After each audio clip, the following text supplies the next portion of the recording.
Graça e paz a todos. A verdadeira riqueza. Sim, isso mesmo. Qual é a verdadeira riqueza? Você já parou para pensar? Será que a verdadeira riqueza é o ouro, a prata, é uma empresa, um grande emprego, uma grande profissão? É você se tornar um jogador de futebol famoso e ganhar milhões? Qual é a verdadeira riqueza? É a sua família? A verdadeira riqueza é o seu nome? A verdadeira riqueza é um patrimônio cultural? Qual é a verdadeira riqueza? E de onde vem a verdadeira riqueza? Que riqueza é essa que poderia, de fato, nos enriquecer verdadeiramente? Veja, hoje nós, continuando na segunda carta de Paulo aos Coríntios, ainda no capítulo 8, nós vamos encontrar um versículo extraordinário. Paulo, como nós já falamos, está aqui incentivando os irmãos da cidade de Corinto a também, assim como os irmãos da Macedônia, contribuírem com os irmãos da Judéia que estavam carentes e passavam muitas necessidades.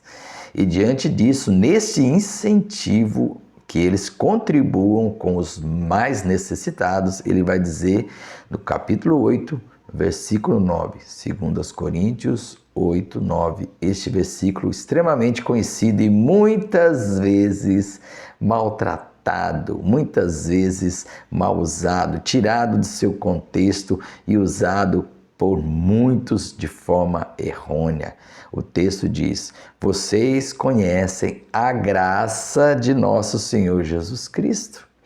Embora fosse rico, por amor a vocês, ele se fez pobre para que por meio da pobreza dele, vocês se tornassem ricos.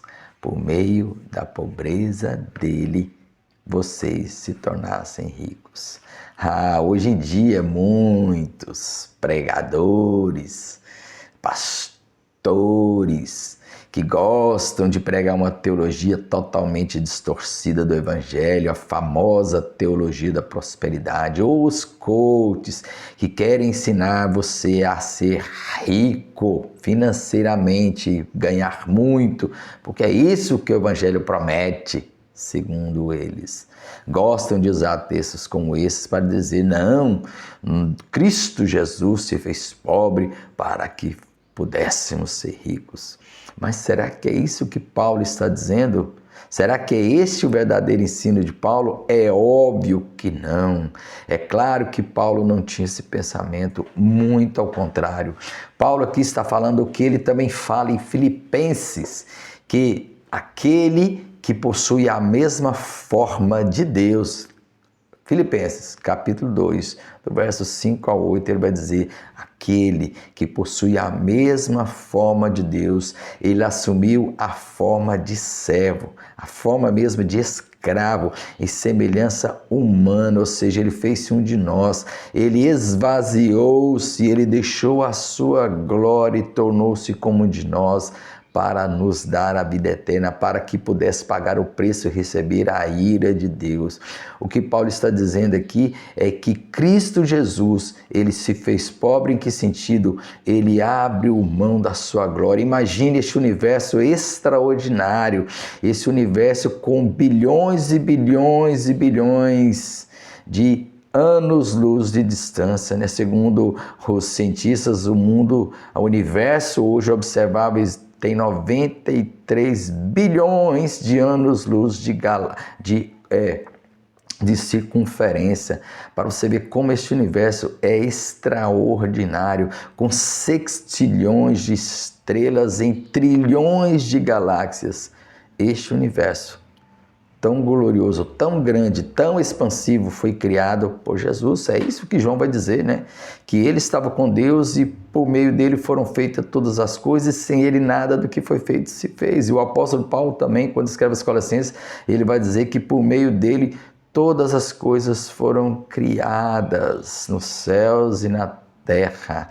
Ou seja, então Paulo está dizendo aqui, em outras palavras, para os coríntios, olha, vocês não têm que se apegar ao dinheiro, vocês têm que ser generosos, vocês têm que contribuir com os irmãos da Judéia, os irmãos de Jerusalém que estão necessitados, porque vocês não precisam se apegar àquilo que é físico, não ao dinheiro, não àquilo que é palpável, mas vocês precisam entender a graça do nosso Senhor Jesus Cristo. Ele se fez pobre, mas não financeiramente. Ele abriu mão da sua glória. O Criador do universo se fez como um de nós, como um simples servo. Humildemente ele assumiu a forma humana, percebe? A forma de um servo. O Criador, o Senhor de todas as coisas. Ele assumiu a humanidade. Perceba o que Paulo está querendo dizer. Nós muitas vezes nos apegamos ao poder, às riquezas, ao dinheiro e não queremos nem mesmo abrir mão de um pouco para ajudar o próximo. Quando Jesus abriu mão de tudo por amor a nós. É este o verdadeiro ensino. Então, cuidado com aqueles pregadores que ficam ensinando essas idiotices ou essa mensagem tão ridícula que, como se Jesus Cristo morresse na cruz para que nós ficássemos ricos financeiramente. Jesus não deixou a sua glória e não assumiu a forma humana para que nós ficássemos ricos. Não. Ele deixou a sua glória, se fez como de nós para se identificar conosco, para receber toda a ira de Deus, para nos encher da sua graça, para nos conceder o seu amor, para nos encher do Espírito Santo, para que nós pudéssemos ser parecidos como Ele. A nossa verdadeira riqueza é ser como Jesus, é viver de acordo com a sua graça e na dependência da sua graça e não da nossa capacidade e nem dos nossos recursos financeiros. Que Deus te abençoe.